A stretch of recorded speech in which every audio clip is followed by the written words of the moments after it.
السلام عليكم ورحمة الله وبركاته إخواني وأخواتي، نتمنى كامل تكونوا بخير وفي صحة جيدة، ونرحب بأي ضيف جديد تخلي نقول لهم مرحبا بكم في قناتي المتواضعة. إن شاء الله تعجبكم وتندموش أنكم دخلتوها، وإن شاء الله تجربوا وصفاتي البسيطة الاقتصادية اللي في متناول الجميع وتعجبكم. كما تشوفوا وصفة اليوم هي محشي لفت محشي أو دولمة لفت، طبق تقليدي جزائري.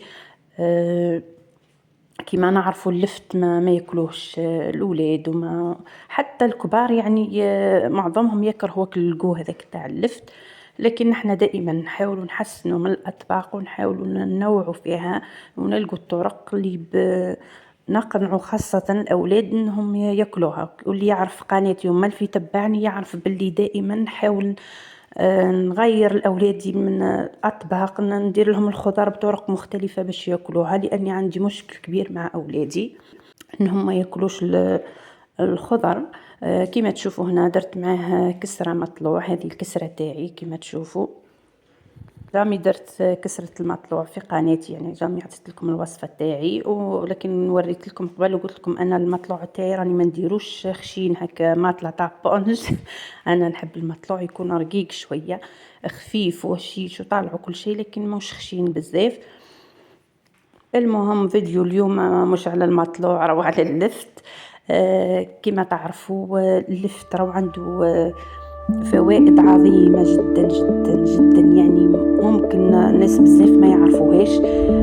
تخيلوا انه ما كانش عضو في جسمك ما يستفادش من اللفت. اللفت هذا راه مليح الجهاز الهضمي، للانتفاخ، للامساك، مليح. اهم حاجه انه مليح مضاد للاكسده، انه يحارب الاورام ويحارب الكونسير، لانه يحارب الجذور الحره اللي هي اصلا تسبب الكونسير، خاصه كونسير الثدي والكولون. مليح ثاني للبشرة، للتصبغات، مليح للرئة، مليح للعين، مليح صدقوني. روحوا وابحثوا يعني على فوائد اللفت، ما تصدقوش الفوائد اللي فيه. ونحن اللفت دائما اخر خضرة نخمو فيها. واللفت اصلا عن بالك للامراض اللي عندهم كونسير، عافانا الله واياكم، يعطولهم ينصحوهم ياكلوا اللفت. كما شفتوا هنا كان عندي طرف تاع اللحم تاع خروف مش تاع بقر، يعني طرف كان عندي في الكونجيلاتور.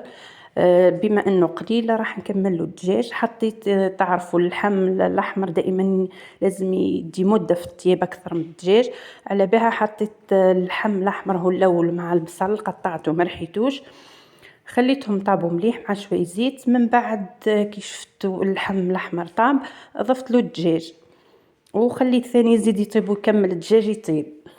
انا لفت كملت له البطاطا، حطيت حسب ولادي لانه يفضلوا البطاطا على اللفت. وتعرفوا البطاطا واللفت، خاصة اللفت كما نقولوا ما فيهش الروح، ليه يطيب. لذلك لازم الحشو يكون طايب ما يكونش ني. كما شفتوا بعد ما نحيتك اللحم من طنجرة ضفت له كمية تاع روز، طيبته طبعا الروز، وضفت شويه فلفل. يعني نخاف دائما من ولادي الماكله الحاره، اللي ما عندوش ولاد وما يدير قرن كامل تاع فلفل. وهنا راني بعد ما قشرت اللفت وغسلته، هنا راني نحفر فيه. هذاك الحفار ما تحاوليش يعني تدخليه مليح باش ما تثق بيهاش حبة اللف تحاولي غير بهذاك الراس، هذاك الخشم كما نقولوا تاع الحفار، يعني من القدام بركة، لأنه صعيب شوي اللفت. أنا نشرح للمبتدئات الصغار يعني والناس اللي ما مش مالفة طيب الوصفة هذه. تحفري غير بشوية هكا لأنه صعيب شوية صحيح اللفت. وإذا ثقبت لك الحبة حاولي ترجعي فيها قطعة من اللي نحيتيهم، يعني تحطيها فك بلاصتك الثقب. هذولا حبات الطماطم راني راح نرحيهم، يعني نخدم بهم لاصوص. وثاني راح نضيف، نسيت ما قلت لكمش المقطع راني نحسب في روحي نصور ما صورتوش، قطعت دائما. اللي ما يلفين يتبعوني يعرفوا بلي كي ندير حاجه تاع محشي نقطع حبات فقط تاع زيتون، مش كميه كبيره، حبات فقط تاع زيتون يبننوا لي الحشو. راني ضفتهم بعد ما طاب اللحم وذوك، راني ضفت قطعتهم رقيق خلاص، وضفتهم مع اللحم والروز. راني نكمل نحفر فك الحبات.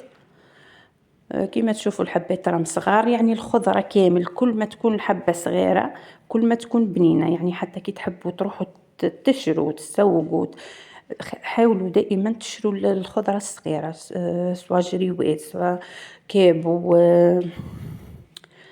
لفت، زروديه، اي حاجه ميلوا دائما الحجم الصغير.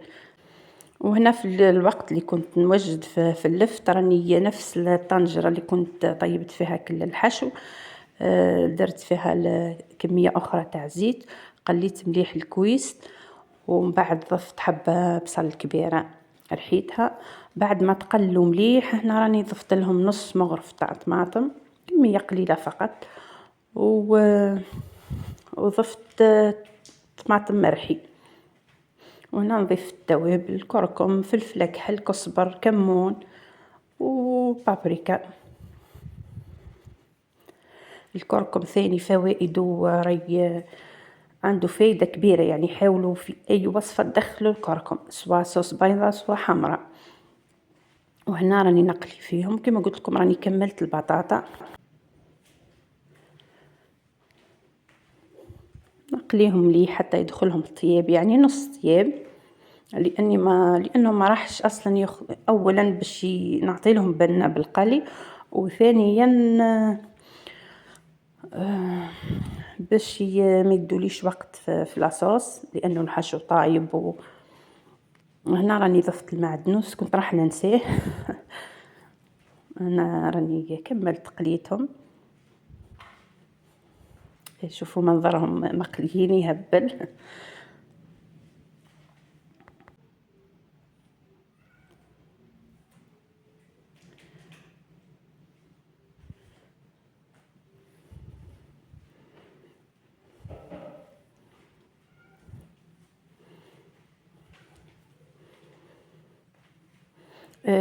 واللفت ثاني متعودين نديروه في لاصوص تاع الكسكس نديروه ثاني. اللفت عن بالكم يجي بنين يسخف مع مرقه بطاطا.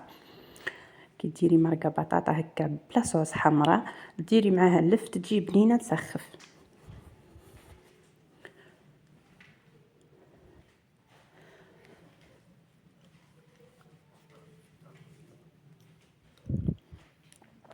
وهنا راني نحشي فيهم. كي تحفري اللفت هذاك ما تخليهش رقيق خلاص، يعني حاولي تخليه ملحم، لانه كما قلت لك ما فيهش الروح، في ساعه يطيب وباش ما يتقبلكش وما يتكسرش، يعني ما تغمقيش ياسر في الحفره. هنا بعد ما طابت داك لاصوص هذيك ما نخليش لاصوص بزاف، لازم حيت ما يتغطوا شويه الحبات وصاي ما نكثرش لاصوص. نديرهم كامل في الطنجره ونرجعهم على نار هاديه، نغلق عليهم ونرجعهم على نار هاديه يطيبوا.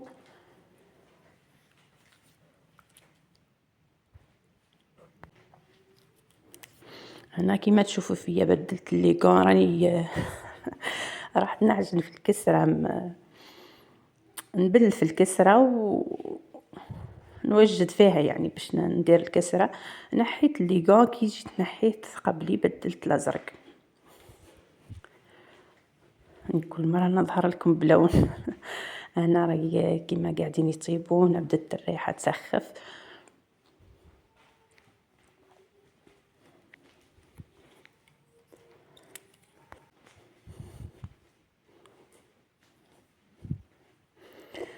هنا سي بون راهو طابوا، نهزهم نحمرهم في الفور ديريكتومون.